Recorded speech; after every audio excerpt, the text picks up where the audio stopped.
Hello, you're tuning in the English News Bulletin on QPVN channel. I'm Nguyễn, and now let me keep you up to date with the headlines. Vietnam, Laos, and Cambodia to foster relationship. Central Military Commission and Ministry of National Defense organize a series of gratitude activities. Vietnam becomes ideal destination for expats.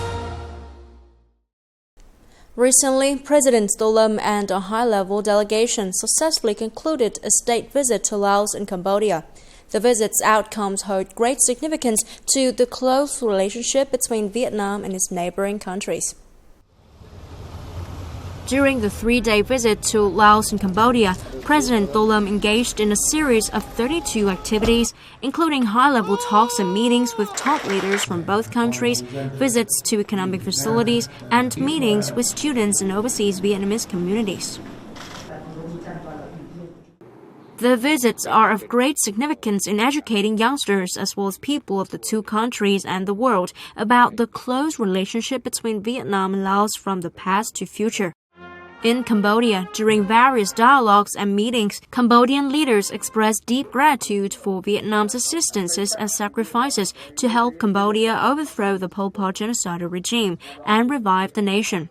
Both sides agreed to further enhance economic trade, investment, defense, security, and labor cooperation and people-to-people exchanges. For a long time, the two countries have been stood side by side. We were once comrades in arms, now we're cooperative friends.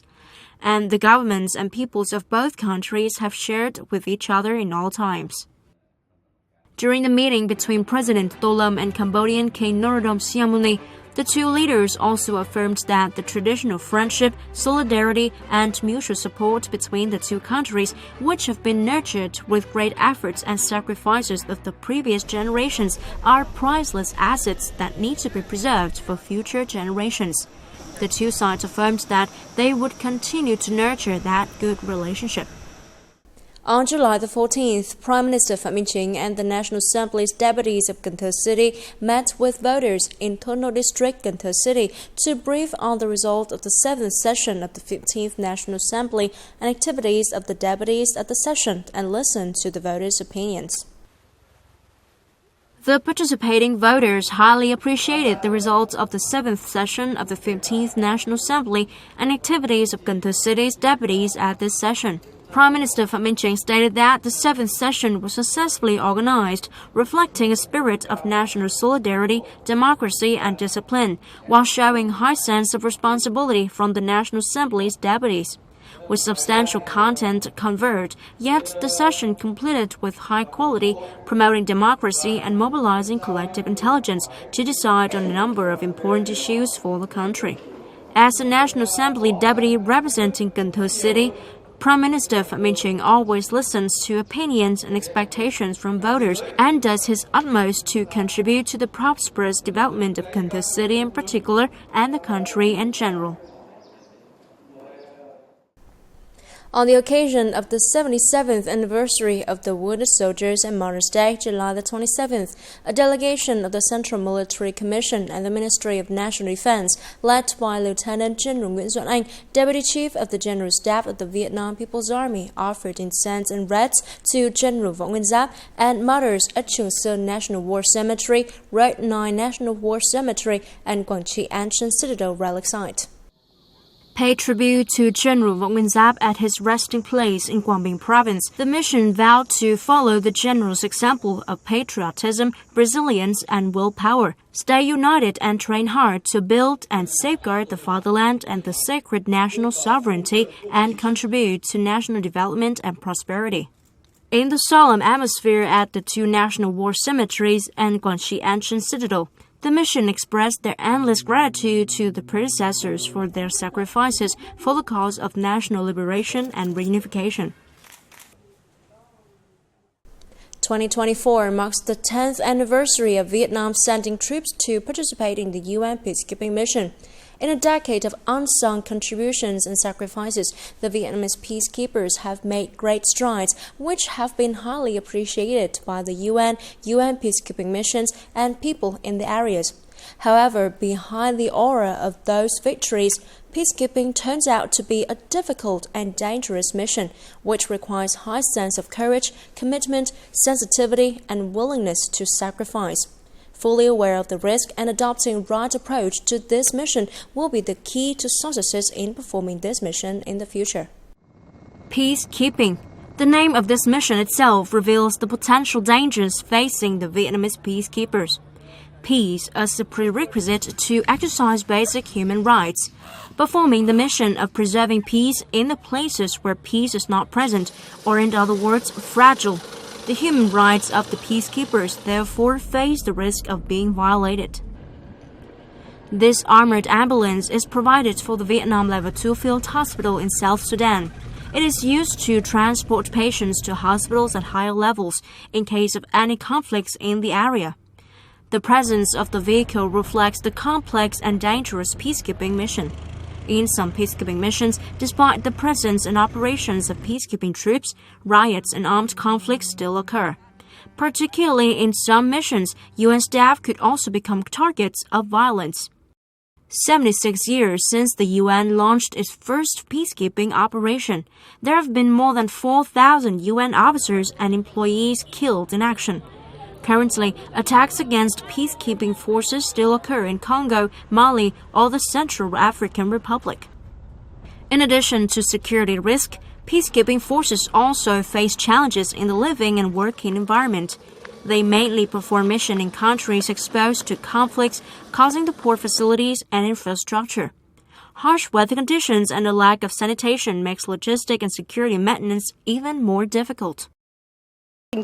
Power and water outages, environmental pollution, or diseases such as Ebola or malaria. During the rainy season, there's a lot of rain, leading to mosquitoes and insects, which is a typical case here. Some peacekeepers have been infected with malaria, the disease that affects their health the most, causing them exhaustion. After fever, they felt like they lost all of their strength. There are challenges that are not easy to name, such as the lack of cooperation from local residents and the complexity of the host country's political environment. With such risks and challenges, UN peacekeeping mission is certainly not a journey to new lands. On July the 14th, Military Region 4 kicked off a sports competition with the participation of 14 delegations and over 500 athletes who are officers, soldiers, and staff from different agencies, units, and schools in the whole military. Under the spirit of unity and fitness to develop and protect the country, the athletes competed in various events, including armed running, armed swimming, football, volleyball, and others. Many of those events demanded endurance and high fighting spirit, such as the 100-meter run, 3,000-meter run, both armed and unarmed, long jump, single-arm pull-ups, freestyle swimming, and relay swimming. The competition's results will be reviewed by Military Region 4 for the innovation in sport training and in the coming period. The competition will last until July the 17th. Coming up next, Vietnamese fresh agricultural products have opportunities to enter Singaporean market. Vietnam becomes ideal destination for expats. The first made-in-Vietnam weather-radar satellite LotusSat-1 has completed its design and manufacturing stages and is expected to be launched into orbit in early 2025. The LotusSat-1 satellite applies radar technology, enabling it to capture high-resolution images of the Earth under all weather conditions. Images from the satellite will help to provide correct information to cope with climate changes and natural disasters, as well as manage natural resources and the environment. According to the plan, the LotusSat-1 satellite is expected to be launched into space around February 2025.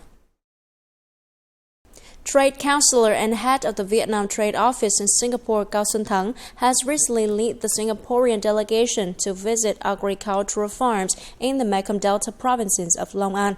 The visit is expected to bring opportunities for local fresh agricultural products to enter the demanding Singaporean market. The delegation visited several companies which grows and exports seedless lemon and high-tech poultry farm. It helps the Singaporean delegation learn about food safety management policies, disease control, and agriculture export certification process there. The delegation also sought information about manufacturers and businesses with capacities to produce and export poultry, eggs, and rice in Long An.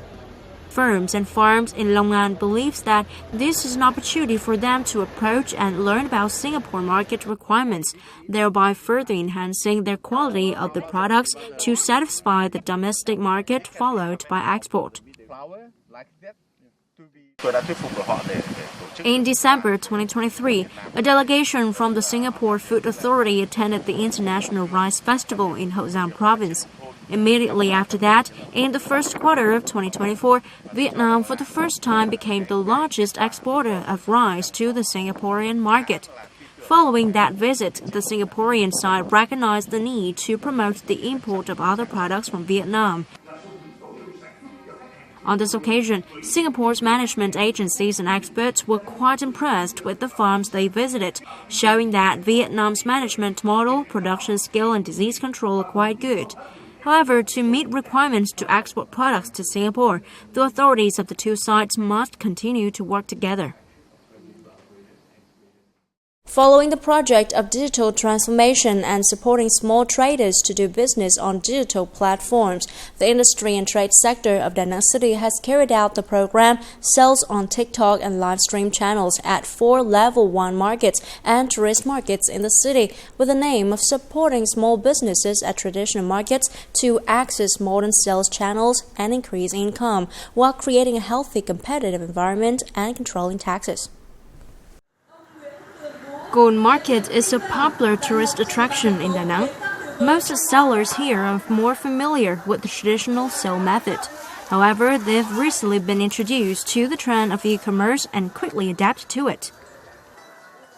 With just a smartphone, this seller can go and live stream on Facebook to sell their products while still operating normally at the market. I go and live stream and introduce my products to viewers. Customers can see the products very clearly and buy them. At first, I was not familiar with technology, but now I see that it has many advantages.